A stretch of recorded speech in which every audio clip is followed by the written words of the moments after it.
Time had carved Daniel Cruz into something harder than the steel and glass that surrounded his corner office. The morning sun filtered through floor-to-ceiling windows as he stood surveying the city below, his reflection ghost-like against the skyline.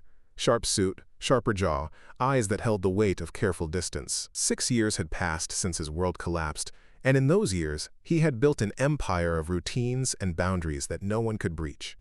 The boardroom filled with the usual suspects, executives in pressed shirts, tablets glowing with quarterly projections, voices that rose and fell in the familiar rhythm of corporate theater. Daniel commanded the room with the quiet authority of someone who had learned that vulnerability was a luxury he couldn't afford. "Revenue is up 12%, announced his CFO, sliding charts across the polished table. The new software deployment exceeded expectations. Before we jump back in, tell us where you're tuning in from. And if this story touches you, make sure you're subscribed, because tomorrow I've saved something extra special for you." Daniel nodded, his fingers tracing the edge of his coffee cup. Black, no sugar, the same way he'd taken it for years. Everything in his life had been stripped to its essential elements, emotions included. He listened to the reports, offered measured responses, and felt the satisfaction that came from control perfectly maintained. "We'll need someone strong to manage the Jenkins project," continued the CFO. "Something that complex requires experience." "Carla's already on it," Daniel replied, his gaze shifting to his operations director. Carla Dominguez sat at his right hand, silver-streaked hair pulled back in a way that meant business, eyes sharp enough to cut through pretense. She'd been with him since the company's early days, had seen him build these walls brick by careful brick. "Actually," Carla said, her voice carrying that particular tone that meant she was about to push him somewhere he didn't want to go, "I've found someone even better. Maya Reyes. Project management background, MBA from Northwestern, references that read like poetry. She starts Monday." Daniel's pen paused mid-signature. He didn't like surprises, especially ones that involved letting strangers into his carefully ordered world. "Background check." "Clean as fresh snow, though." Carla hesitated, which was unusual for her. She's been through some personal struggles. Single mother. Sometimes that adds a layer of determination you can't teach. The meeting ended with its usual efficiency, but Daniel found himself lingering as the others filed out. Through the glass walls of the conference room, he could see the office floor below, his kingdom of productivity, where emotions were filed away in folders and heartbreak couldn't touch the quarterly reports. That evening, Daniel's penthouse apartment felt like an extension of his office. Clean lines, muted colors, everything in its place. The only warmth came from the kitchen, where 15-year-old Ethan Cruz moved with the easy confidence of someone who'd learned to navigate his father's emotional landscape. "How was school?" Daniel asked, loosening his tie as he watched his son prepare what looked like enough food for a small army. "Same as always. Mrs. Henderson thinks I have potential in chemistry, which probably means she's giving up on my English grades." Ethan grinned, the kind of smile that reminded Daniel painfully of the boy he used to be, before life taught him to guard his heart like a fortress. "Oh, and Jessica Martinez asked me to the spring dance." Daniel felt something tighten in his chest, not disapproval, but a protective instinct that had been honed by years of single parenthood. "And?" "I said yes. Don't look at me like I just announced I'm joining the circus." Ethan slid a plate across the kitchen island, his eyes holding that mixture of affection and exasperation that teenagers had perfected. "When's the last time you went on a date, old man?" The question hung in the air like smoke. Daniel had deflected it dozens of times, but something about tonight made it sting differently. "I'm fine with things the way they are." "Sure you are." Ethan took a bite of his sandwich, studying his father with the uncomfortable perceptiveness of someone who'd grown up watching for emotional weather patterns. "You know, it wouldn't kill you to let someone in occasionally. Someone who isn't me or Carla." Daniel wanted to explain that letting people in was how you got your heart shattered into pieces so small you spent years trying to reassemble them. Instead, he reached across and ruffled his son's hair, earning a mock protest. "Worry about your own romantic life, kid." Later that night, Daniel stood again at his office window, the city lights blinking like stars that had fallen to earth. His reflection stared back, successful, controlled, alone. Tomorrow would bring the new hire, another variable in his carefully calculated world. He told himself it was just business. Another professional relationship to manage, with his usual detached competence. But Carla's words echoed. Sometimes personal struggles added determination you couldn't teach.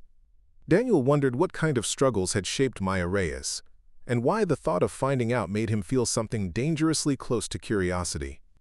He turned away from the window, straightening his tie for no one, and tried to ignore the way his reflection had looked, like a man standing behind glass, watching life happen to other people. Monday morning arrived with the precision Daniel preferred, but the universe had other plans. He was reviewing quarterly projections when Carla appeared in his doorway, her expression caught between amusement and apology. "Small situation with our new hire," she said, stepping aside to reveal a woman who managed to look both poised and slightly frazzled. Maya Reyes stood just outside his office, one hand smoothing her dark hair, the other holding the hand of a little girl who couldn't have been older than 7. "Mr. Cruz," Maya began, her voice carrying a hint of an accent that wrapped around his name like music. "I'm so sorry. My babysitter had an emergency, and Sophie's school doesn't start for another hour. I know this isn't professional, but—" "It's fine," Daniel heard himself say, though he wasn't sure it was. The little girl, Sophie, had the kind of wide eyes that seemed to take in everything, and right now they were focused entirely on him with an intensity that made him feel exposed. Maya squeezed her daughter's hand gently. "Sophie, this is Mr. Cruz. He's the boss I told you about." Sophie tilted her head, studying Daniel with the fearless curiosity of childhood. "You're very tall," she observed, "and your office is really big. Do you get lonely in here, all by yourself?" The question hit Daniel like a physical blow. Maya's cheeks flushed pink. "Sophie, that's not. We shouldn't." "It's okay," Daniel managed, crouching down so he was eye level with the little girl. Up close, he could see the careful way Maya had braided Sophie's hair, the small backpack decorated with silver stars, the slight gap between her front teeth that would probably disappear in a year or two. "Sometimes I do get a little lonely, but I have lots of work to keep me company." Sophie's expression grew thoughtful. "My mommy works really hard too. Sometimes she gets sad, and I draw her pictures to make her feel better." She glanced around his office, taking in the awards on the walls, the family photo of him and Ethan, the complete absence of anything that wasn't strictly professional. "Your office is very neat, but it doesn't have any colors." Maya touched Sophie's shoulder. "Baby, we should let Mr. Cruz get back to work. Your school will be starting soon." But Sophie had wandered over to Daniel's desk, her small fingers tracing the edge of a silver picture frame that held a photo of him and Ethan at a baseball game.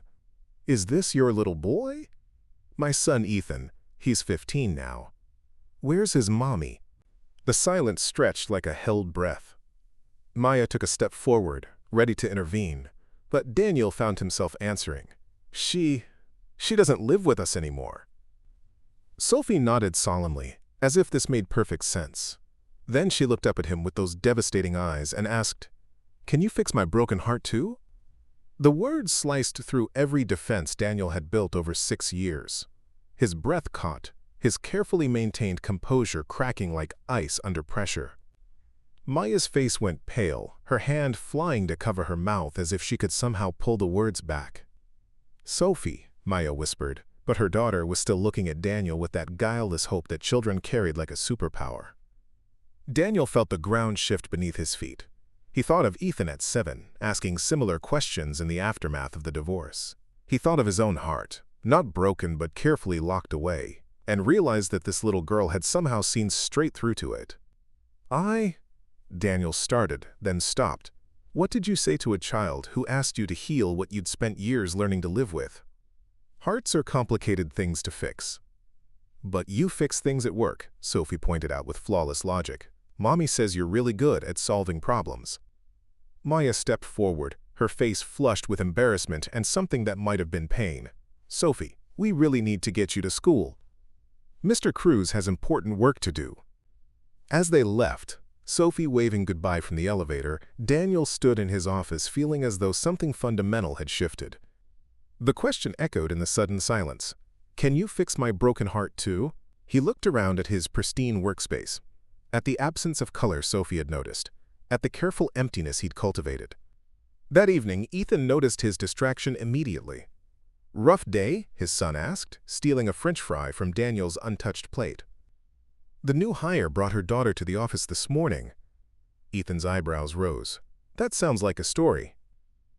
Daniel found himself describing the encounter, watching as his son's expression grew increasingly interested. She sounds cute. The kid, I mean. Though I'm guessing the mom's not hard on the eyes either. Ethan. What? I'm just saying, it's been a while since you've mentioned any woman who isn't Carla. And Carla doesn't count because she's basically family at this point. Ethan grinned. So what did you tell the kid? About the broken heart thing? Daniel pushed food around on his plate, remembering the weight of Sophie's question. That hearts are complicated to fix. Sounds like you've got some thinking to do, Ethan said quietly, and there was something in his voice that made Daniel look up. His son was watching him with an expression that held too much understanding for 15 years old. Maybe some hearts don't need fixing. Maybe they just need someone willing to be gentle with them. That night, Daniel lay awake staring at the ceiling, Sophie's voice echoing in his mind. He'd built his life around avoiding exactly this kind of disruption, the kind of emotional chaos that came from letting people get too close. But there had been something about the little girl's question that had reached past all his defenses. Something that made him wonder if the safety he'd constructed was just another word for the loneliness she'd so easily identified. Can you fix my broken heart too? The question followed him into sleep, and for the first time in years, Daniel found himself wondering what it might mean to say yes. The rest of Maya's first week unfolded with a professional precision that impressed even Daniel's exacting standards. She arrived early, stayed late, and somehow managed to untangle the Jenkins project's budget discrepancies with an efficiency that bordered on artistry. But every interaction between them carried the shadow of Monday morning, of a little girl's devastating question that had exposed more than Daniel was comfortable with. She's good, Carla observed, settling into the chair across from Daniel's desk with her morning coffee. Really good. The Jenkins team actually smiled in yesterday's meeting. When's the last time that happened? Daniel nodded, trying to focus on the quarterly reports spread before him rather than the way Maya moved through the office with quiet confidence, speaking to people in a way that made them feel heard rather than managed. Her references were accurate. That's all you have to say? Daniel, she solved a problem in 3 days that had been giving us headaches for months. Carla leaned forward, her expression shifting to something more personal than professional. And she's attractive. And kind. And she has a daughter who apparently thinks you're worth asking difficult questions. The daughter was an anomaly. It won't happen again. Carla's laugh was knowing. Right, because you're completely unaffected by the fact that a 7-year-old saw straight through that armor you wear. Before Daniel could respond, a knock on his office door interrupted them. Maya stood in the doorway, tablet in hand, looking every inch the competent professional except for the slight tension around her eyes that suggested she was still mortified about Monday morning. I have the updated timeline for the Jenkins deliverables, she said, her voice carefully neutral, if you have a moment. Of course.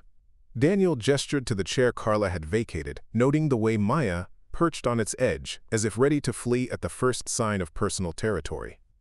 She spoke in clipped, efficient sentences about milestones and resource allocation, but Daniel found himself studying the slight crease between her eyebrows when she concentrated, the way she tucked a strand of hair behind her ear when she was thinking.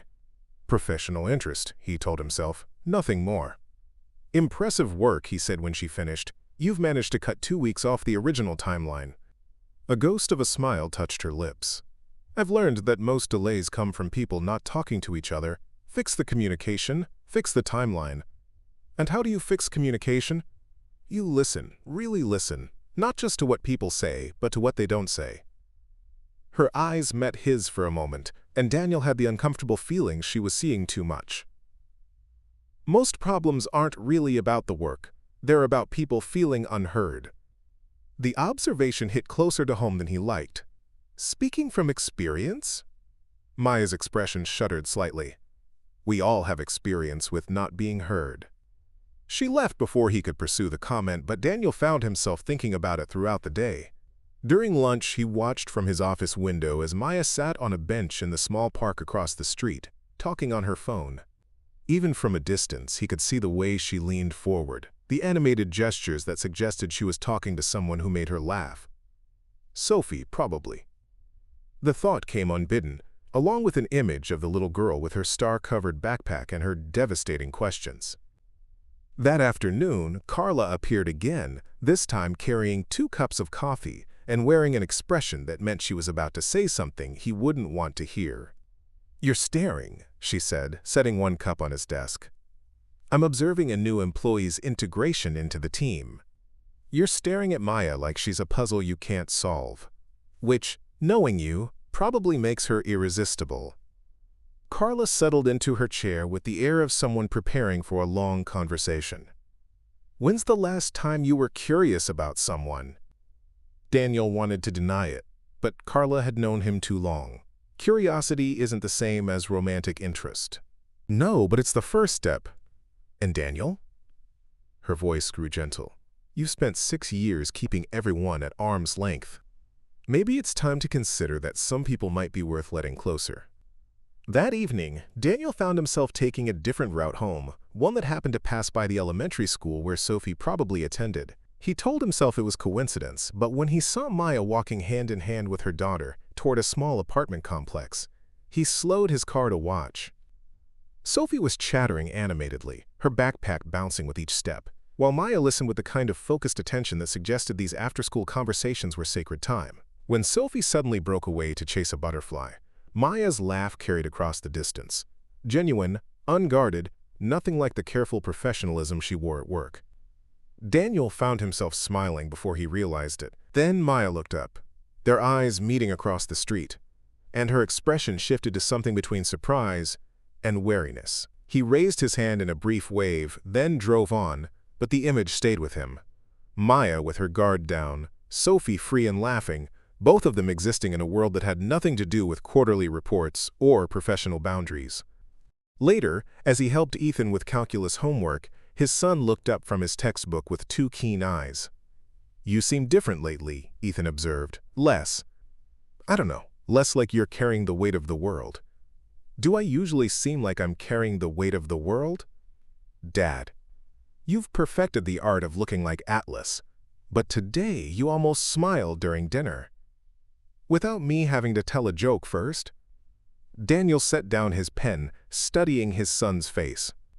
Sometimes Ethan seemed older than his 15 years, shaped by circumstances that had forced him to become Daniel's emotional barometer. "Would that be a good thing?" "If I smiled more." "Are you seriously asking me if I want my father to be happy?" Ethan's grin was answer enough. "There's this woman at work, isn't there?" "The one with the daughter?" "It's not." "It's okay, Dad. You don't have to explain. But maybe—" Ethan hesitated, then pushed forward with the kind of courage that came from love. "Maybe some walls are meant to come down. Maybe some people are worth the risk." That night, Daniel stood at his bedroom window looking out at the city lights, thinking about boundaries and curiosity, about the way Maya had looked when she thought no one was watching. He thought about Sophie's question, "Can you fix my broken heart too?" and realized that maybe the real question wasn't whether he could fix anyone's heart. Maybe the question was whether he was brave enough to let someone try to heal his. The crisis came on a Thursday evening when the servers crashed and took half the Jenkins project data with them. Daniel stood in the darkened office building as emergency lights cast eerie shadows across cubicles, watching his IT team scramble to recover 6 months of work that existed nowhere else but in the corrupted backup files. "How bad is it?" Maya appeared beside him, her heels clicking against the marble floor as she approached. She'd stayed late without being asked, her jacket draped over her arm and her hair slightly mussed from running her hands through it, a tell he'd noticed when she was thinking hard. "Hair full. Bad enough." Daniel loosened his tie, exhaustion weighing heavier than the crisis itself. "We're looking at potentially losing everything. The client presentation is Monday." Maya studied the chaos before them, technicians crawling under desks, cables snaking across the floor like mechanical vines, the steady hum of servers fighting to stay alive. "What if we rebuild it? Not the data, but the presentation itself. I have copies of most of the financial projections on my personal drive. That's 3 days to recreate 6 months of work. Then we'd better get started." She rolled up her sleeves with the kind of determination that reminded Daniel why Carla had hired her.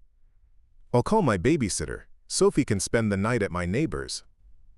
They worked through the night and into Friday, surviving on coffee that grew progressively more bitter and takeout that arrived in white containers bearing the names of restaurants Daniel had never heard of.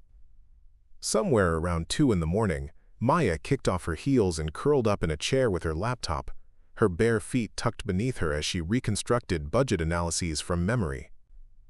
"You don't have to do this," Daniel said, watching her type with the focused intensity of someone who'd learned to make every moment count. "It's not your responsibility to fix my company's backup failures." Maya looked up, her eyes rimmed with fatigue but still sharp. 6 months ago, I was sending resumes to companies that wouldn't even call me back. Now I'm project manager at a firm that actually listens to my ideas. You think I'm going to let some server failure undo that? Still, this goes beyond professional obligation. Maybe I want it to. The words slipped out before she could catch them, and Daniel saw the moment she realized what she'd revealed. Her cheeks flushed as she looked away, focusing intently on her screen. "I mean, I believe in the work we're doing here." The silence stretched between them, filled with things neither was ready to say. Daniel found himself studying the curve of her neck where she'd twisted her hair into a makeshift bun, the way the blue light from her laptop screen painted shadows across her face. When had he started noticing these details? When had professional interest shifted into something more dangerous? "Tell me about Sophie," he said suddenly, surprising them both. Maya's fingers paused over the keyboard. "What about her?" "She asked me about fixing broken hearts. What broke hers?" For a moment, he thought she wouldn't answer. Then Maya set down her laptop and drew her knees to her chest, suddenly looking younger than her years. Her father left when she was 18 months old. Just disappeared one day. No explanation, no goodbye. Sophie used to stand at the window waiting for him to come home. Daniel felt something twist in his chest. Recognition, maybe, or shared pain. Does she remember him? Pieces. The sound of his laugh.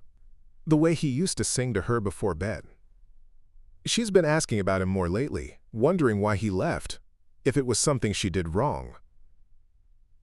Maya's voice grew quiet. "I keep telling her it wasn't her fault, but how do you explain abandonment to a 7-year-old? How do you tell her that some people just leave?" "The same way you explain divorce to a 15-year-old, Daniel said, badly and with a lot of apologies. Maya looked at him with something that might have been understanding. "Ethan's mother? Left for her personal trainer. Took half our savings, and most of my faith in happy endings." The words came easier than they should have, perhaps because the late hour and exhaustion had worn down his usual defenses. Ethan blamed himself for months, thought if he'd been a better kid she would have stayed. Did you tell him it wasn't his fault? Preparing and narrating this story took us a lot of time, so if you are enjoying it, subscribe to our channel. It means a lot to us. Now back to the story. "Every day. I'm not sure he believed me until recently." Maya reached for her coffee cup, cradling it between her hands like a source of warmth. "Sophie drew a picture last week. Our family, she called it. Just the two of us, but we were holding hands and smiling. She said we were enough." "Are you enough?" The question hung between them like a challenge. Maya met his eyes, and Daniel saw layers there. Strength built from necessity, vulnerability carefully guarded, hope that had been tested but not broken. "Most days," she said finally, "but sometimes I wonder what it would be like to have someone to share the load, someone who wouldn't leave when things got difficult." Before Daniel could respond, Maya's phone buzzed. She glanced at it and smiled, the first genuine smile he'd seen from her all week. "Sophie," she explained, showing him the screen. A photo filled the display, a crayon drawing of a tall man in a suit standing next to a little girl. The figures were holding hands, and the man had an enormous smile drawn in bright yellow marker. At the bottom, in careful 7-year-old printing, "For Mr. Cruz, who has a big office but might be lonely." Daniel stared at the drawing, something shifting deep in his chest. The stick figure version of himself looked happy in a way he couldn't remember being in years. "She drew this for me?" "She's been working on it all week. Said you needed more colors in your office." Maya's voice was soft, almost hesitant. "She likes you. A lot. Which terrifies me, because Sophie doesn't give her heart easily. But when she does, she gets hurt when people leave." "Yes." Daniel looked at the drawing again, at the simple joy Sophie had captured in crayon and marker. When was the last time someone had seen him as worth drawing? As worth hoping for? "I'm not going anywhere," he said, the words surprising him with their certainty. Maya's eyes searched his face. "How can you promise that? You barely know us." "I know enough." He reached for her hand without thinking, his fingers closing around hers. "I know Sophie sees the world in ways that make me remember what hope looks like. I know you work harder than anyone should have to because you're building something better for your daughter. I know that for the first time in 6 years I look forward to coming to work." Maya's breath caught. "Daniel." The moment stretched between them, fragile and electric, until the sound of footsteps in the hallway made them spring apart. The IT director appeared, looking exhausted but triumphant. "We got it back," he announced. "Most of it anyway. Enough to save the presentation." As the office filled with relieved laughter and the sound of systems coming back online, Daniel found himself looking at Maya, at the way she tucked her hair behind her ear when she was nervous, at the drawing of himself on her phone screen. Something had shifted in the long hours of the night. Some wall had developed a crack that he wasn't sure he wanted to repair. Maya gathered her things as dawn painted the windows gold, slipping her feet back into heels that had to be killing her after hours on the floor. "Thank you," Daniel said as she headed for the elevator, "for staying, for caring about this place. Thank you for letting me." She paused at the elevator doors, looking back at him with an expression he couldn't quite read. "The drawing. Would you like me to print it out? For your office?" Daniel thought of his pristine workspace, of the careful absence of color Sophie had noticed. "Yes," he said, "I think I would." As the elevator doors closed, Daniel found himself smiling at his reflection in the darkened window. For the first time in years, the man looking back at him didn't look quite so alone. Monday morning brought the successful presentation and a small miracle. The drawing Sophie had made was now pinned to Daniel's bulletin board, a splash of yellow and red in his monotone office. Maya noticed it immediately when she came in to debrief about the client meeting, her steps slowing as she took in the sight of her daughter's artwork displayed among project timelines and quarterly goals. "You actually hung it up," she said, something unreadable in her voice. She was right, my office needed more color. Daniel followed her gaze to the drawing, surprised by how natural it looked there, how right. Sophie has quite an artistic eye. Maya moved closer to examine the placement, carefully positioned where Daniel would see it every time he looked up from his computer. "She'll be thrilled. She asked me 3 times this weekend if I thought you'd really like it." "What did you tell her?" "That you seemed like the kind of person who appreciated thoughtful gifts." Maya turned to face him, and Daniel caught something in her expression that hadn't been there before, a wariness that seemed to have nothing to do with work. "But Daniel, we need to talk about boundaries." The word hit him like cold water. "Boundaries?" Maya clasped her hands behind her back, suddenly looking like someone preparing to deliver difficult news. "Sophie is getting attached to you." "The drawing. Asking about you at dinner, wondering when she'll see you again. And I need to be careful about the people I let into her life." Daniel felt something tighten in his chest. "Are you saying I'm a threat to Sophie?" "No, that's not." Maya ran a hand through her hair, frustrated. "You're not a threat. That's the problem. Sophie lost her father when she was too young to understand why people leave.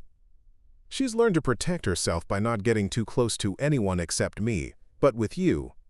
"With me?" "She's dropped her guard completely. She talks about you like you're already part of our lives, like you're someone she can count on.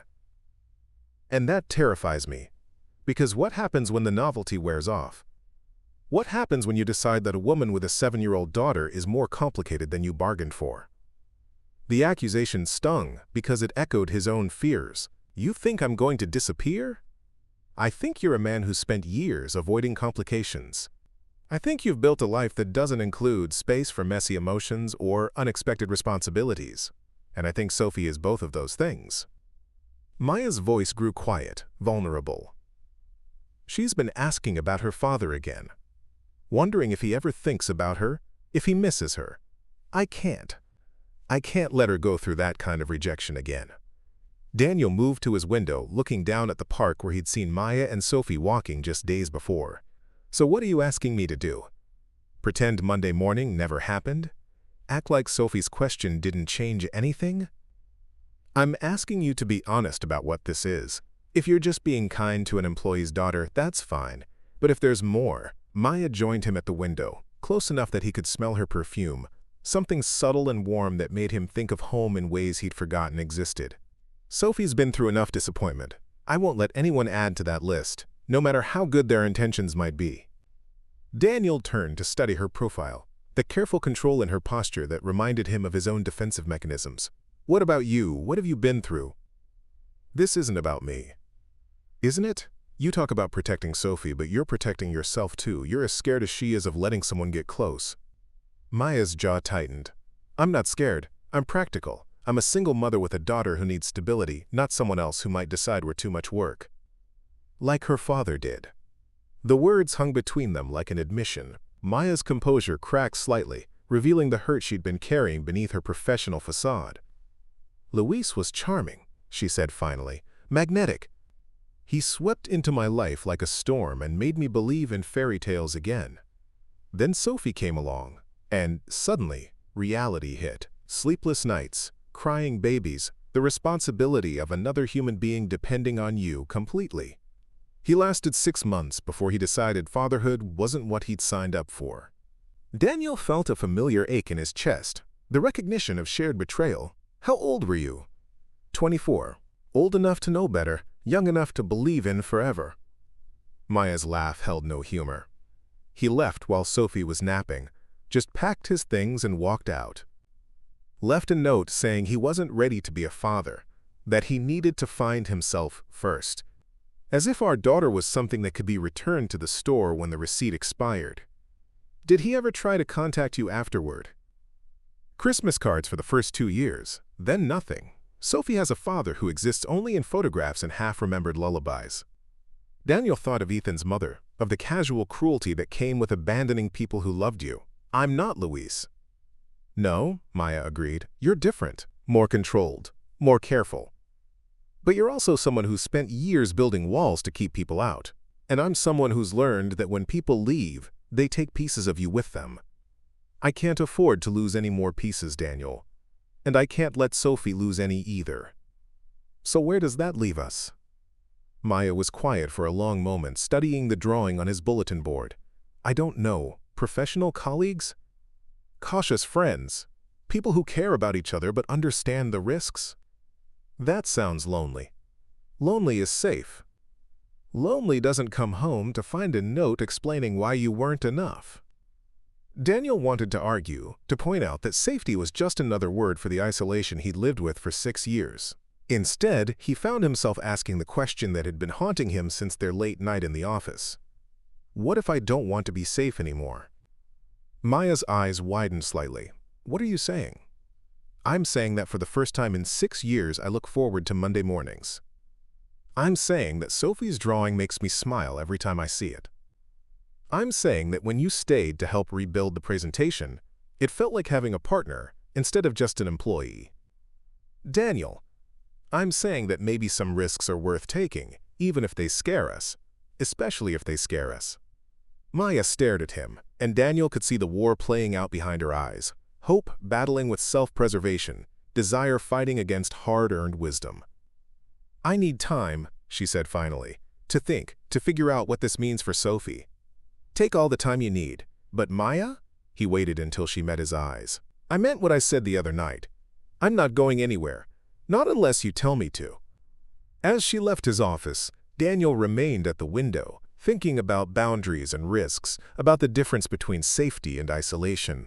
On his bulletin board, Sophie's drawing seemed to glow in the afternoon light, a little girl's vision of possibility, of two people who might be less lonely together than apart. For the first time in years, Daniel found himself hoping that the little girl might be right. The company picnic had been Carla's idea, one of her annual attempts to remind everyone that they were human beings who existed outside the fluorescent-lit confines of corporate life. Daniel typically made a brief appearance, shook the necessary hands, and escaped back to his office within an hour. This year felt different, though he couldn't quite admit why. The park sprawled green and welcoming under a perfect Saturday sky, filled with families spreading blankets and children claiming playground equipment with the territorial instincts of tiny generals. Daniel arrived fashionably late, dressed in jeans and a polo shirt that felt foreign after a week of tailored suits, scanning the crowd for familiar faces. He found Maya near the pavilion, helping to arrange a potluck spread that looked like it could feed half the city. She wore a sundress the color of summer sky, her hair loose around her shoulders in a way that made her look younger, less guarded. Sophie bounced beside her, all energy and excitement in shorts and a t-shirt that proclaimed her love for unicorns. "Mr. Cruz!" Sophie spotted him first, breaking away from her mother to run toward him with the fearless enthusiasm of childhood. "You came. Mommy said you probably wouldn't because you're very busy and important. But I hoped you would because I made you something." She thrust a paper plate at him, laden with what appeared to be brownies in various stages of structural integrity. "I helped make them." "Well, mostly I helped eat the batter, but I stirred too." "They look delicious," Daniel said, accepting the plate with the solemnity the moment deserved. "Thank you, Sophie."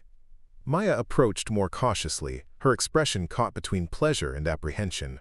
"She's been planning your brownies since Tuesday. I should probably warn you that she used extra chocolate chips because everyone likes chocolate chips, even sad grown-ups." "I'm not sad," Daniel protested automatically. Sophie tilted her head, studying him with that unnerving directness children possessed. "You look sad sometimes, around your eyes, like my mommy used to look before we moved here." Before Daniel could process that observation, a new voice interrupted. "Dad, are you actually socializing? Should I call the newspapers?" Ethan appeared beside them, basketball in hand and wearing the kind of grin that suggested he was enjoying his father's discomfort immensely. His eyes moved from Daniel to Maya to Sophie with obvious interest. "Ethan, this is Maya Reyes and her daughter Sophie. Maya, my son Ethan."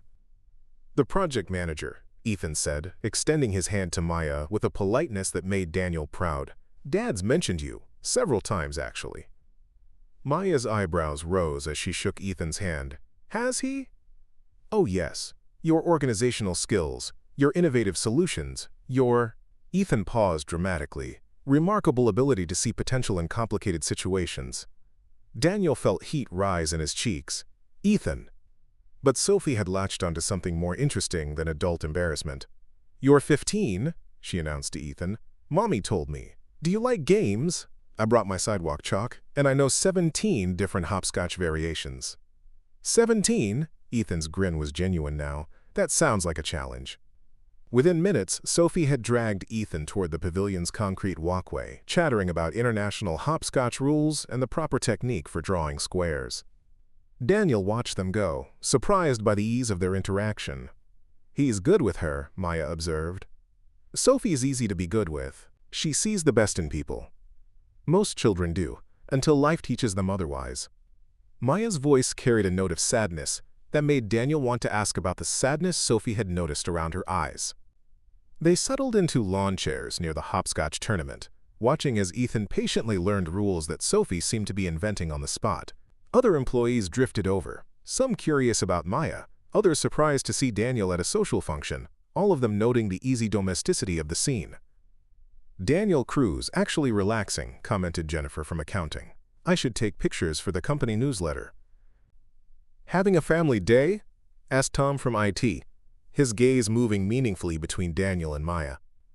Each comment felt like a spotlight, illuminating something Daniel wasn't sure he was ready to examine.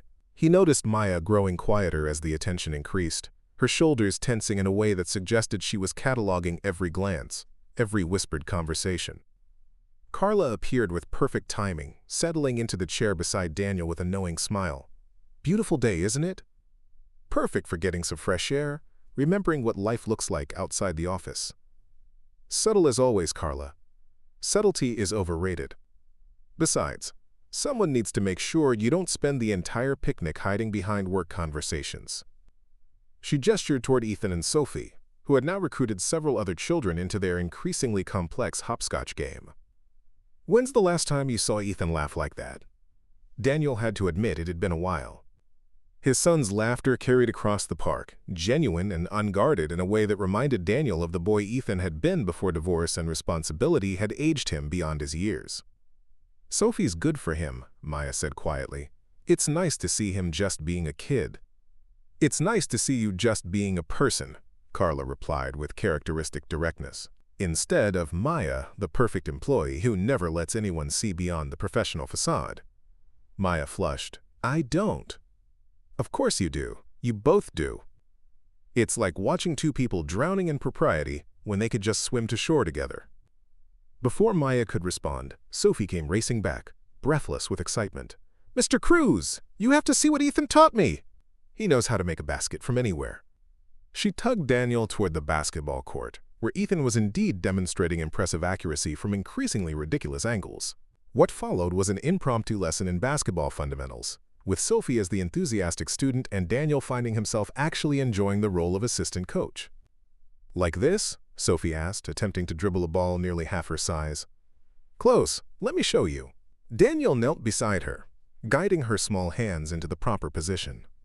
The ball should bounce to about here, your waist level, and keep your eyes up, not on the ball. But how do I know where the ball is if I'm not looking at it? You learn to feel it. Trust that it'll be there when you need it. The words hung in the air with unexpected weight. Sophie nodded seriously, but Daniel found himself looking at Maya, wondering if she heard the metaphor buried in basketball instruction. As the afternoon stretched toward evening, Daniel realized he'd been at the picnic for 3 hours, without once checking his phone or thinking about Monday's meetings. Sophie had claimed him as her personal playground guide, demanding his attention for swings and slides with the imperious confidence of someone who'd never been told she wasn't worth an adult's time. Push me higher, she called from the swing set. I want to touch the clouds. I don't think your mother would appreciate me launching you into the atmosphere, Daniel replied, but he gave her another push anyway, watching her hair stream behind her like a banner of pure joy. Maya approached the swings holding 2 cups of lemonade and wearing an expression Daniel couldn't quite read. She's claimed you completely, hasn't she? I don't mind, the admission surprised him with its honesty. When's the last time someone was this excited to spend time with me? Besides Ethan, and he's contractually obligated as my son. Sophie doesn't give her attention lightly. She must see something in you that she trusts. What do you see? The question slipped out before Daniel could stop it. Maya handed him his lemonade, their fingers brushing in a way that felt deliberate, despite its brevity. I see someone who's forgotten how to let himself be happy, she said quietly. Someone who's so used to carrying weight alone that he's forgotten what it feels like to share the load. And is that someone worth the risk? Maya was quiet for a long moment, watching Sophie pump her legs to maintain momentum on the swing. Ask me again in a month, she said finally. When the novelty has worn off and you've had time to remember all the reasons why uncomplicated is easier. What if the reasons don't matter as much as I thought they did? Before Maya could answer, her phone buzzed. She glanced at it, and Daniel saw her face change, color draining, eyes widening in a way that spoke of shock rather than surprise. What is it? Maya stared at the screen, her hand trembling slightly. A text. From a number I don't recognize, but... She swallowed hard.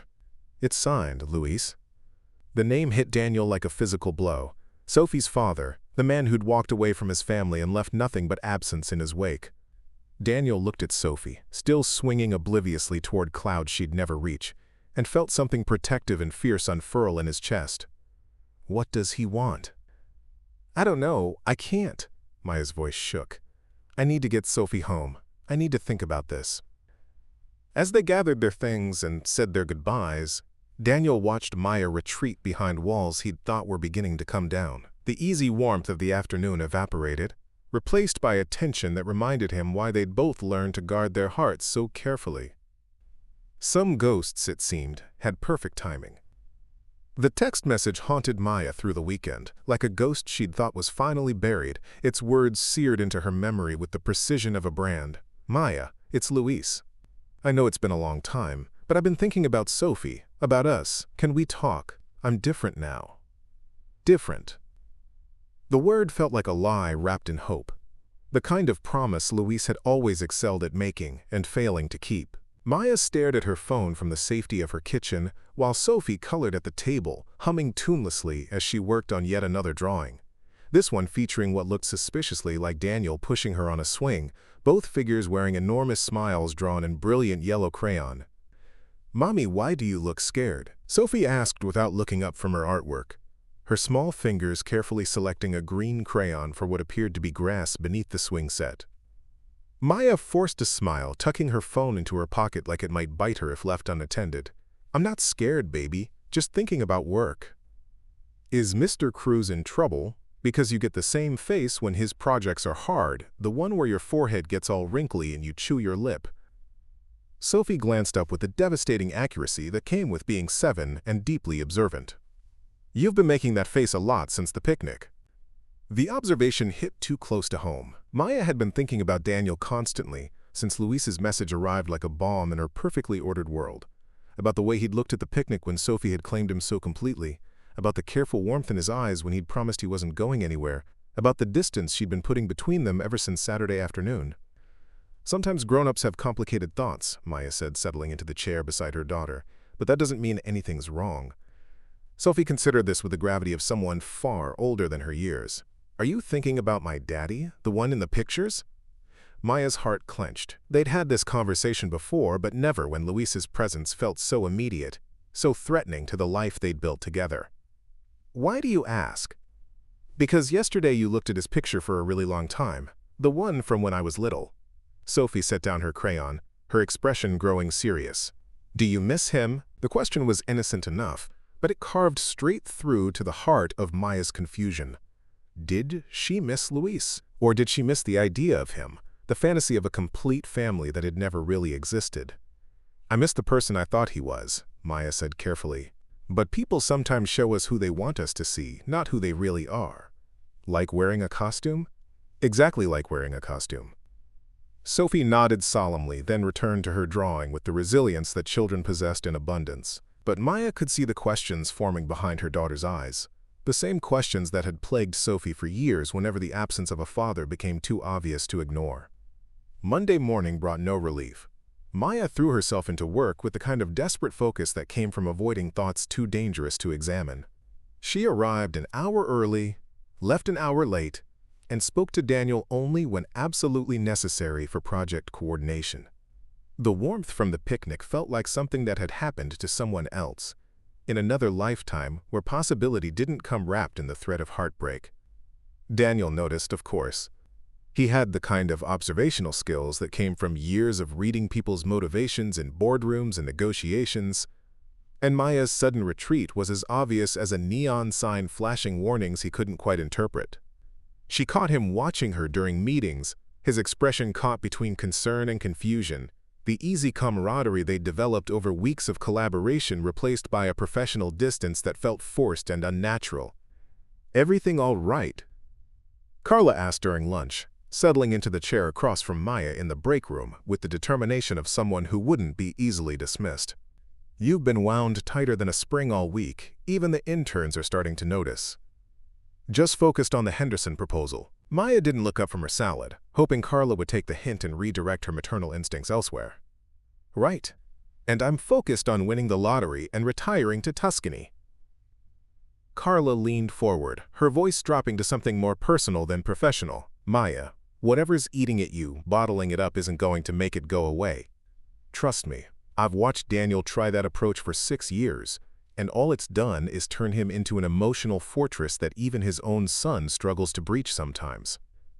Before Maya could deflect with another work-related excuse, Sophie appeared in the doorway, another scheduling crisis with the babysitter that Maya was becoming too tired to apologize for. But this time, something was different. Sophie moved with less bounce than usual, her characteristic chatter replaced by an unusual quiet that set off every maternal alarm Maya possessed. "Hey, baby," Maya said, pulling Sophie onto her lap and immediately noting the way her daughter seemed smaller somehow diminished. "How was school?" "Okay." Sophie's voice was small, uncertain, lacking the enthusiasm that usually marked her after-school recaps. "Mommy, why did Daddy leave?" The question hit Maya like ice water, stealing her breath and making the break room feel suddenly too small, too exposed for this kind of conversation. "What?" "Emma's daddy came to pick her up today, and she was so happy. She ran to him and he picked her up and spun her around, and she was laughing so hard." Sophie's voice grew smaller with each word. And I was thinking about my daddy, about why he went away. Was it because I was too loud? Or because I cried too much when I was little? Mrs. Patterson says babies cry a lot, and maybe he got tired of hearing me. Maya felt her heart shatter into pieces so small she wondered if they could ever be reassembled. 7 years of careful explanations, of age-appropriate honesty about absent fathers and complex adult decisions, and still Sophie blamed herself for Luis's abandonment. "Oh, Sophie, no, baby, it wasn't because of anything you did. It was never because of anything you did. But if he loved me, wouldn't he have stayed? That's what love means, right? Staying with people even when things are hard?" The logic was devastating in its simplicity, a child's understanding of love that cut through every adult rationalization Maya had ever constructed. She found herself without words, holding her daughter close and wishing she could shield her from every hurt the world had to offer, every question that didn't have a good answer. "Some people don't know how to love properly," Carla said gently, and Maya realized she'd been listening with the careful attention of someone who understood the weight of these conversations. "It's not about the people they leave behind. It's about something broken inside them that they don't know how to fix."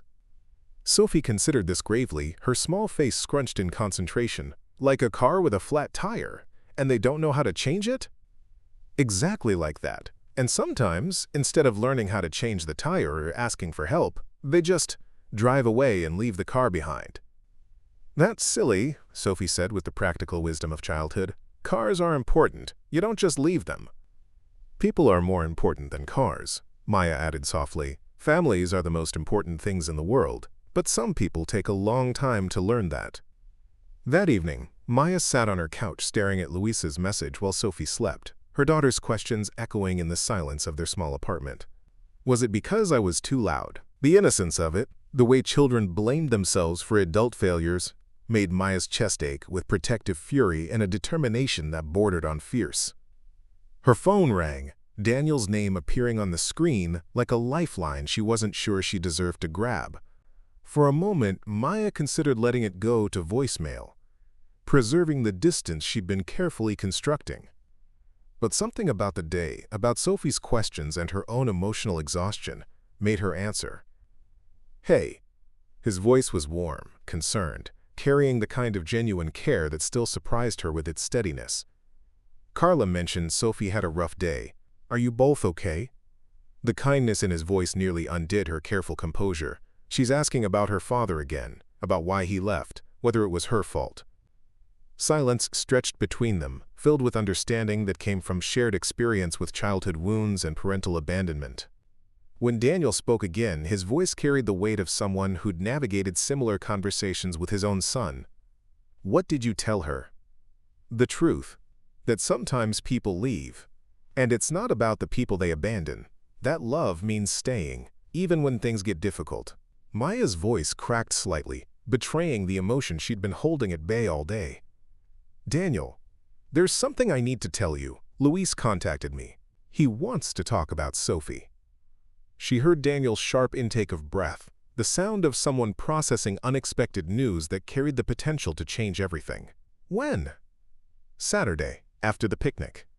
He says he's different now, that he's been thinking about us." Maya laughed bitterly, the sound harsh in the quiet of her living room. 7 years, Daniel, 7 years of silence, and now he's thinking about us.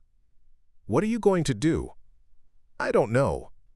Part of me wants to tell him to go to hell, to disappear back into whatever life he's built without us. But another part—" She hesitated, hating herself for the admission that felt like betrayal. "Sophie deserves to know her father, if he's really changed, if he genuinely wants to be part of her life." "Maya." Daniel's voice was quiet, steady, carrying the kind of certainty she wished she could borrow. "You don't owe him anything. You don't owe him access to Sophie just because he contributed DNA 7 years ago. But what if I'm being selfish? What if I'm keeping her from having a complete family because I'm afraid of getting hurt again? What if she grows up resenting me for denying her the chance to know her father? Or what if you're protecting her from someone who's already proved he can't be trusted with her heart? Someone who walked away once and might do it again when reality doesn't match his expectations?" The question hung between them, unanswered and unanswerable, weighted with the kind of complexity that didn't have clear solutions. Maya closed her eyes, wishing for the certainty that seemed to come so easily to other people, the kind of unwavering conviction that would make this decision simple. I keep thinking about what Sophie said today, about whether her father would have stayed if he loved her.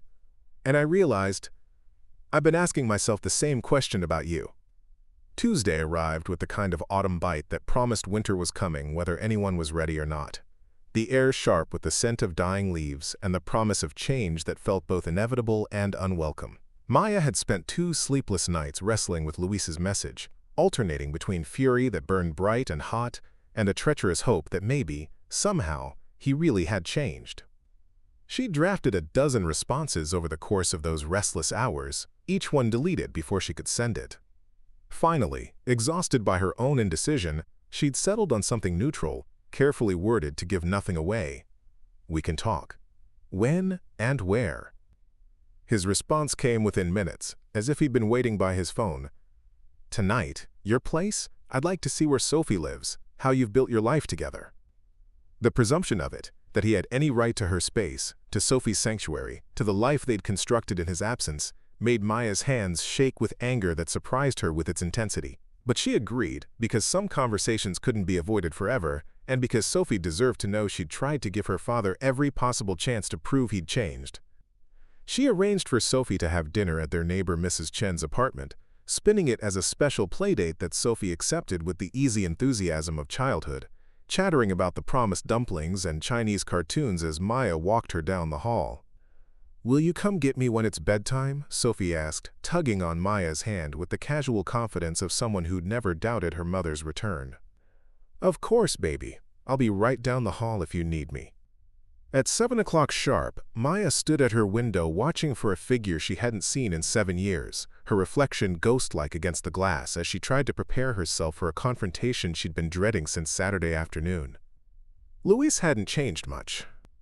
Still tall, still carrying himself with the casual confidence that had first attracted her when she was too young to recognize charm as a potential warning sign rather than a gift. His hair was shorter now, threaded with silver that probably made him look distinguished rather than older, and he wore an expensive suit that suggested success in whatever field he'd chosen to pursue in their absence. He carried flowers, white roses that felt like an insult wrapped in good intentions. Maya. He smiled the same smile that had once made her believe in forever, the one that had convinced her to change her entire life for the promise of happily ever after. "You look beautiful. Motherhood suits you." She didn't invite him in immediately, studying his face for signs of the man who'd packed his bags while their daughter napped, searching for evidence of the transformation he claimed to have undergone. "Luis, you look successful. I've done well for myself. Started my own consulting firm, bought a house in Westchester County with a big yard and good schools. I've been thinking about what I gave up, what I lost when I left." "You didn't lose anything," Maya said, finally stepping aside to let him enter, immediately regretting the decision as his presence seemed to diminish the space she'd worked so hard to make into a home. "You chose to leave. There's a difference." Her apartment felt smaller with him in it, as if his presence somehow diminished the life she'd built in his absence, reducing 7 years of growth and healing to something that could be overshadowed by his return. Luis moved through her living room like he was appraising it, taking in the photos of Sophie at various ages, the artwork covering the refrigerator, the evidence of a life that had not just survived but flourished without him. "She is beautiful," he said, stopping at Sophie's most recent school photo, his voice carrying what sounded like genuine awe.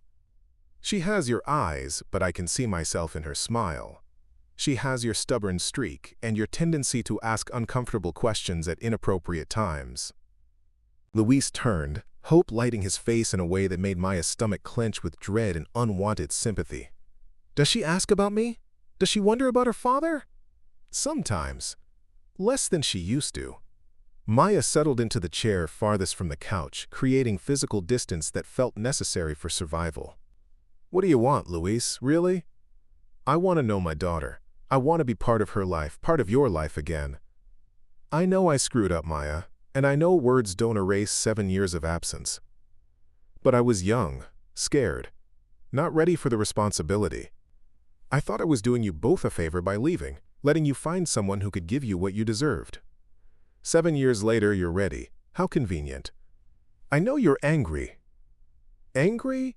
Maya's voice rose despite her efforts to stay calm, 7 years of suppressed rage finally finding its outlet. "Luis, you disappeared. Sophie used to stand at the window waiting for you to come home, asking when Daddy was coming back. She asked me for months why Daddy didn't love her anymore, if she'd done something wrong. You think I'm just angry?" Luis had the grace to look ashamed, his confident facade cracking slightly. "I was a coward. I admit that freely. But people change, Maya. I've been in therapy for 3 years, working on myself, understanding why I ran. I want to make amends." Amends? The word tasted bitter in her mouth. "This isn't AA, Luis. You don't get to check off a box and call it healing. You don't get to waltz back into our lives because you've suddenly decided you're ready to be a father.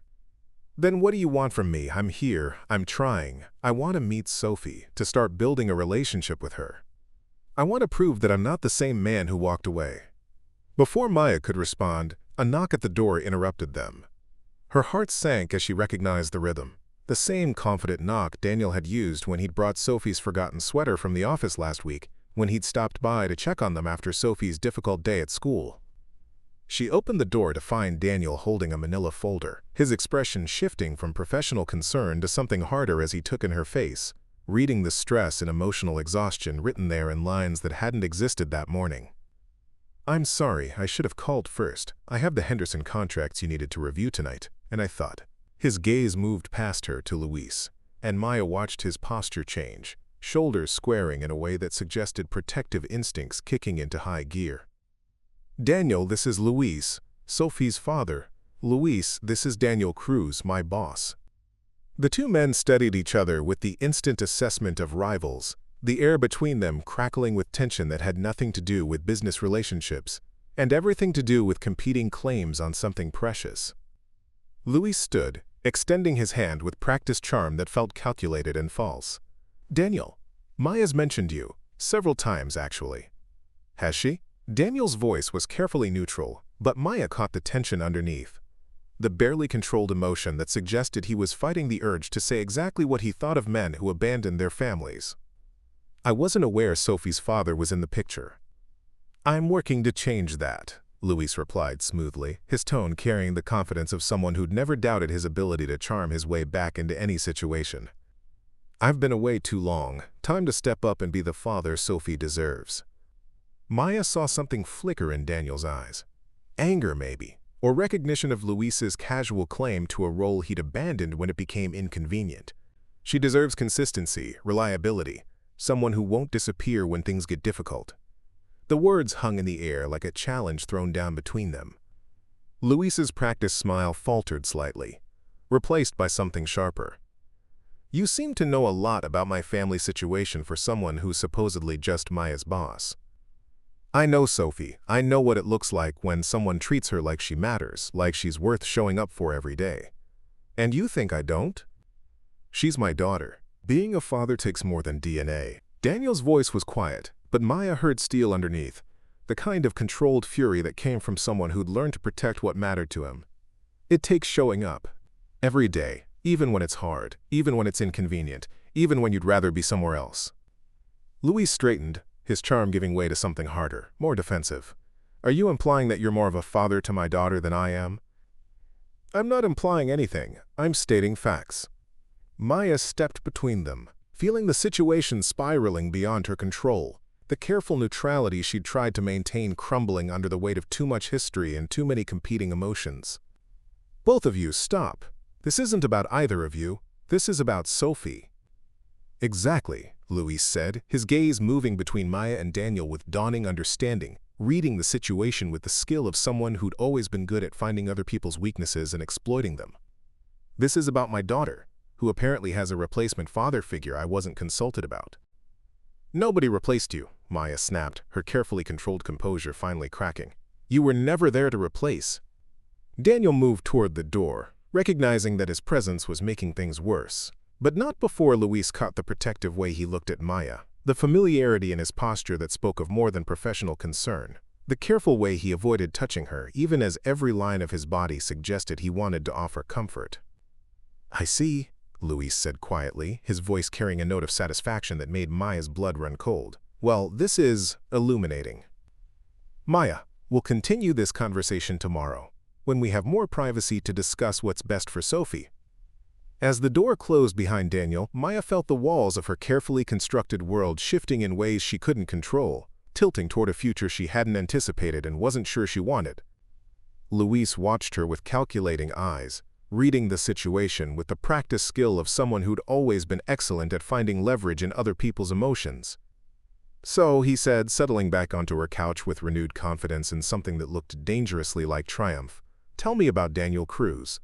And tell me exactly what he means to you and my daughter."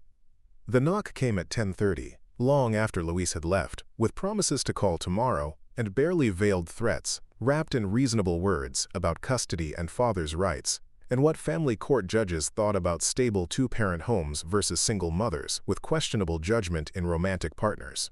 Maya opened her door to find Daniel standing in her hallway, looking like a man who'd been driving around the city for hours, trying to decide whether to fight or flee from the most important battle of his life.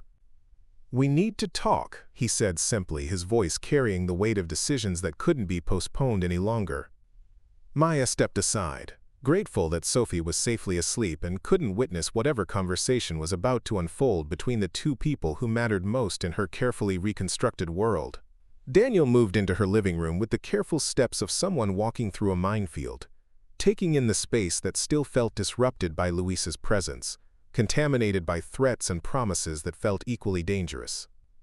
"How did it go?" he asked, though his expression suggested he already knew, had probably been able to read the outcome in her face when he'd left earlier. "About as well as you'd expect. He wants back in, wants to meet Sophie, wants to play happy family with the daughter he abandoned when she was 18 months old."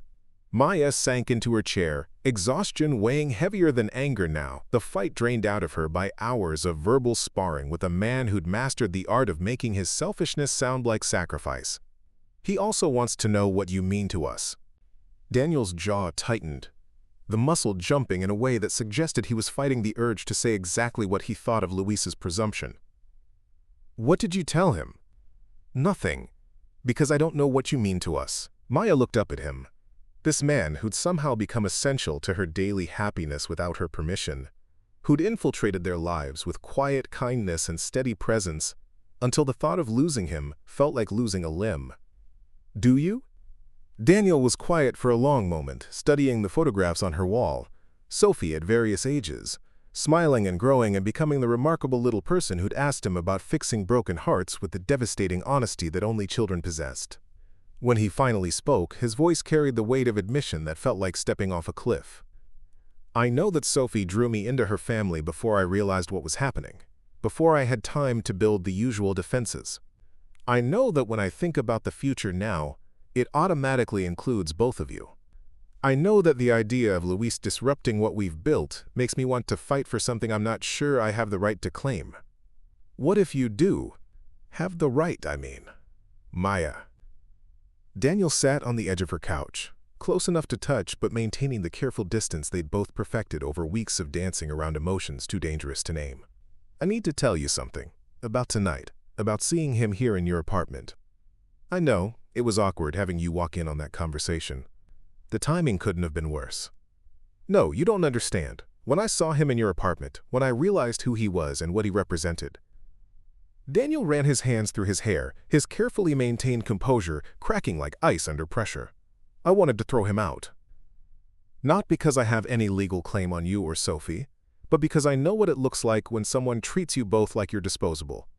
And I know what it looks like when someone treats you like you're precious beyond measure." Maya felt her breath catch in her throat. "Daniel!" "Let me finish. Please." For 6 years, I've told myself that keeping people at arm's length was protecting Ethan. Protecting myself from the kind of devastation that comes when people you love decide you're not worth staying for.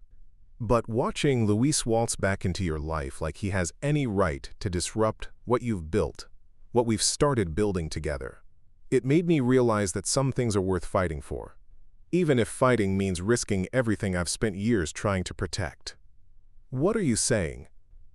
Daniel leaned forward, his eyes holding hers with an intensity that made her feel exposed and safe at the same time, seen in ways that should have been terrifying but felt like coming home instead. "I'm saying I love you. Both of you. I love the way Sophie sees magic in ordinary moments, the way she asks questions that cut straight through to the heart of what matters. I love how you've built a life from nothing but determination and hope, and fierce maternal love. I love that you make me want to be the kind of man who deserves to be part of something that beautiful, and fragile, and real. The words hung between them like a bridge Maya was afraid to cross, afraid to trust after so many years of believing that love was just another word for the prelude to abandonment. You love us? Completely, terrifyingly, in ways that make me understand why people write songs and poetry and do stupid, reckless things for love. Daniel's smile was soft, vulnerable, stripped of every defense he'd spent years constructing. And if you'll let me, I want to prove that not everyone leaves when things get complicated. I want to show Sophie what it looks like when someone chooses to stay, even when staying is difficult, even when other people think you're making the wrong choice. Maya felt tears she'd been holding back for days finally spill over, carrying with them years of careful control and practiced independence. What if Luis fights for custody? What if he makes things difficult for us, threatens to take Sophie away? He has money now, lawyers, the kind of stability that family court judges prefer. Then we handle it, together. The way families do, the way people who love each other face whatever comes. Daniel reached for her hands, his fingers warm and steady against her trembling ones. Maya, I can't promise that loving me won't complicate your life, but I can promise that I'll be here for every complication, every challenge, every moment of joy and fear and ordinary Tuesday evening happiness. Families, Maya repeated, testing the word like something fragile and precious that might shatter if spoken too loudly. If you want that, if you're willing to risk believing that some people can be trusted with your heart, that some love is strong enough to weather whatever storms come. From down the hall came the soft sound of bare feet on hardwood, and suddenly Sophie appeared in the doorway, rubbing sleepy eyes and clutching her favorite stuffed elephant, with the dedication of someone who understood the importance of comfort objects in an uncertain world. "Mommy?" I heard voices. "Is everything okay?" Sophie's gaze moved between them, taking in Maya's tears and Daniel's presence with the calm acceptance of someone who'd learned to navigate adult emotions from an early age. Maya started to explain, to offer the kind of careful half-truth that protected children from adult complexities, but Daniel stood and moved toward Sophie with the gentle confidence of someone who'd learned to navigate a child's needs without patronizing their intelligence. "Hey, sweetheart, I was just talking to your mom about some grown-up things. But everything's okay, actually everything's better than okay." Sophie studied his face with the supernatural perception children possessed when it came to reading the adults who mattered to them. "Are you sad?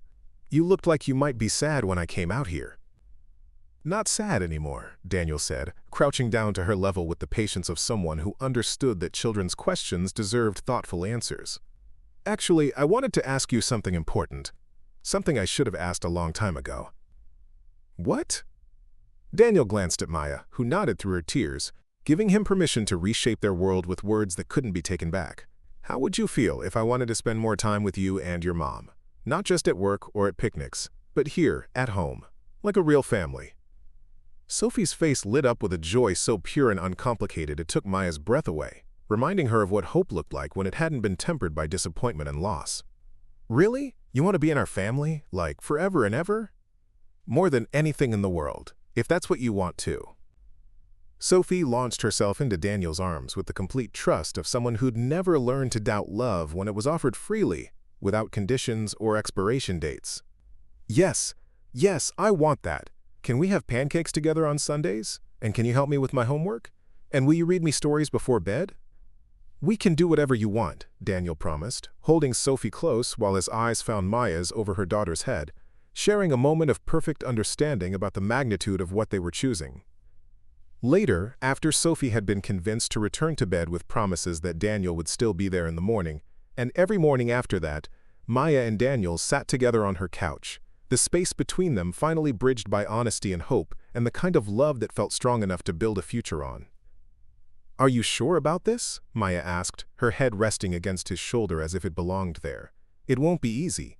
Luis isn't going to disappear quietly, and Sophie has questions about everything, and I'm probably more broken than you realize." We're all broken in different ways, Daniel replied, pressing a kiss to the top of her head that felt like a promise. But maybe that's the point. Maybe we can be broken together, and maybe that's enough to start healing. Maybe love isn't about finding someone perfect. Maybe it's about finding someone worth fighting for, worth staying for, worth choosing every single day. Outside, the city hummed with late-night energy, full of people living their own complicated love stories. But inside Maya's apartment, something new was beginning. Something that felt like hope wearing the clothes of ordinary Tuesday evening love. Like possibility dressed up as a choice to trust, despite every reason not to. On the refrigerator, Sophie's drawings seemed to glow in the lamplight, little masterpieces of possibility that had somehow painted themselves into reality through the pure force of a child's belief that love was simple, that families could be chosen, that broken hearts could be fixed with enough patience and care. For the first time in 7 years, Maya fell asleep feeling like she wasn't carrying the weight of the world alone, like love might actually be something she could trust. And in her dreams, Sophie's laughter echoed through rooms filled with the kind of love that stayed, even when staying was the hardest thing in the world. 6 months later, the spring air carried the scent of possibility through the open windows of Sophie's elementary school art gallery, where colorful masterpieces lined the walls like declarations of childhood joy. Daniel stood beside Maya, watching their daughter. Their daughter, because that's what Sophie had become in every way that mattered, bounce excitedly from display to display. "There it is," Sophie called out, tugging on Daniel's hand with the impatience of someone who had important things to show the people she loved. "My family portrait!" The painting took Daniel's breath away. 4 figures stood hand in hand against a backdrop of brilliant blue sky. Sophie in her favorite purple dress, Maya with her hair flowing in an imaginary breeze, Ethan tall and grinning with a basketball tucked under one arm, and Daniel himself, smiling in a way that looked natural, happy, like a man who'd finally learned to let joy show on his face. "Sophie, this is beautiful," Maya whispered, her voice thick with emotion as she took in the careful details. Daniel's tie painted in precise navy strokes, her own dress rendered in Sophie's favorite shade of green, Ethan's sneakers bright red because he says red makes you run faster. "Mrs. Patterson helped me with the hands," Sophie explained with the serious pride of an artist discussing technique. "She said families hold on to each other, so I wanted to make sure everyone was connected." "What should we call it?" Daniel asked, crouching down to Sophie's level. Sophie tilted her head thoughtfully. "My forever family, because that's what we are, right? Forever and ever, even when things get hard?" Daniel felt his throat tighten with emotion. Louise had indeed tried to fight, had hired lawyers and made threats about custody in proper 2-parent homes. But faced with Sophie's clear preference for the family she'd chosen, and Maya's documented 7 years of single-handedly providing stability and love, his efforts had crumbled. He disappeared again, this time hopefully for good, leaving only a bitter lesson about the difference between biology and belonging. "Forever and ever," Daniel confirmed, pressing a kiss to Sophie's forehead, "no matter what." The art teacher, Mrs. Patterson, approached with a knowing smile. "Sophie talks about you constantly, Mr. Cruz. Her dad this, her dad that. You've made quite an impression." Her dad. The words still sent warmth spreading through Daniel's chest like sunrise. When the adoption papers were finalized next month, it would be official, but Sophie had claimed him as her father long before any legal documents made it true. "He's the best dad," Sophie announced, with the confidence of someone who'd never doubted love once she'd found it. "He makes really good pancakes, and he helps with my math homework, and he promised to teach me to drive when I'm 16. "That's a long way off." Maya laughed, but Daniel caught the way she looked at him, like she still couldn't quite believe this happiness was real, was hers to keep. Later that evening, as they sat around their dinner table, Daniel had moved in officially 3 months ago, though he'd been spending every night there since Christmas. Ethan looked up from his homework with the grin that meant he was about to say something that would embarrass his father. "So, Dad, when are you going to marry Maya officially? Because Sophie's been asking, and honestly, we're all kind of waiting for you to catch up." Daniel looked across the table at Maya, at this woman who'd taught him that love wasn't about perfect timing or absence of risk. It was about choosing each other every day, about building something stronger than the sum of your individual broken pieces. Actually, he said, reaching into his jacket pocket for the small velvet box he'd been carrying for weeks, I was hoping tonight might be the right time to ask. Sophie's gasp of delight filled the room as Daniel dropped to one knee beside Maya's chair, and in that moment, surrounded by the laughter and love of his chosen family, Daniel Cruz finally understood what it meant to have a heart that was whole. Up next, you've got 2 more standout stories right on your screen. If this one hit the mark, you won't want to pass these up. Just click and check them out. And don't forget to subscribe and turn on the notification bell so you don't miss any upload from us.